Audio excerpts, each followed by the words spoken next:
for someone like myself who claims to be a Christian, if I'm only giving answers, but I'm not revering Christ as Lord in my heart, and those answers aren't done so with gentleness and respect, keeping a clear conscience, then I'm not actually obeying that command in Scripture to give an answer, because it needs to be sandwiched in between those two things. Yeah, I love that. So, let me go a little bit deeper with this. So, question for you. Somebody may say, okay, so the Quran, and the illiterate prophet, Muhammad, right?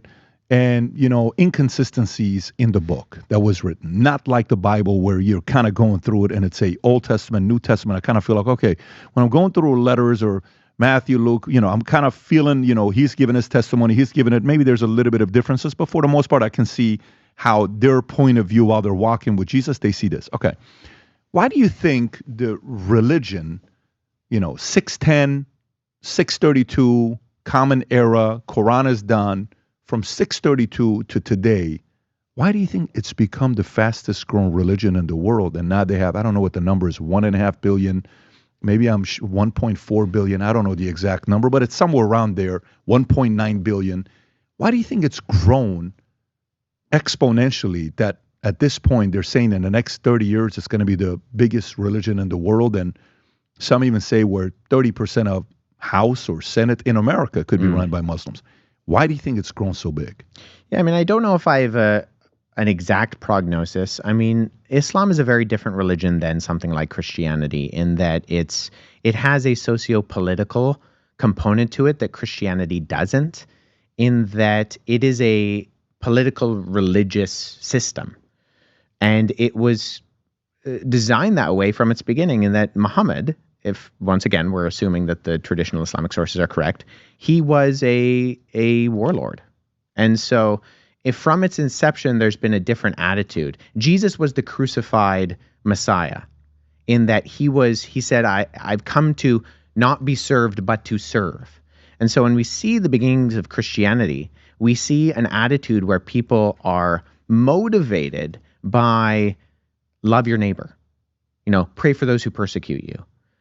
Love those who hate you. If a Roman soldier asks for your tunic, you give him, your undercoat also. And so there's a different attitude when we look at the substance of something like Christianity, in that Christians were willing to be persecuted and die because they believed that Jesus had already won, that he was sitting at the right hand of the Father.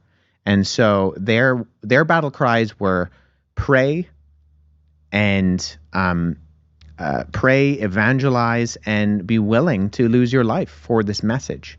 Whereas with Islam, there was much more of a system where it was designed to subjugate the entire world under Islam.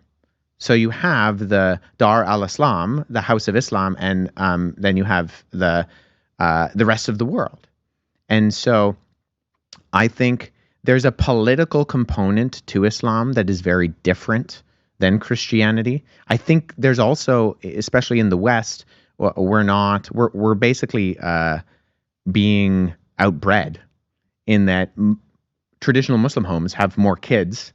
There's also the component of having more wives within majority Muslim countries that's allowed, but having more kids. And so you have more kids and you have a system that allows for certain things.